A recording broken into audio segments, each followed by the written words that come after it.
So you would see how I made an amortization schedule for a 3-bedroom, 1-bathroom house in Brooklyn, New York, which I plan to buy August 2021.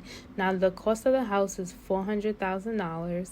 We calculated the down payment by using the formula, our house cost minus the present value of the loan.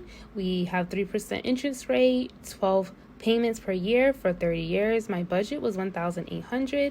We used the payment formula to calculate the actual monthly payments, which was $1,686.42. Now you would see that I have 360 payments, so these dates go all the way to 360 months. Our payments stay the same for all these months, and we calculated our principal, which is the formula of principal portion, and our balance. We just subtracted the first original amount of $400,000 from the first principal, and this is how we got our first balance. You would see everything else follows a pattern. Our second balance is just our previous balance plus the current principal.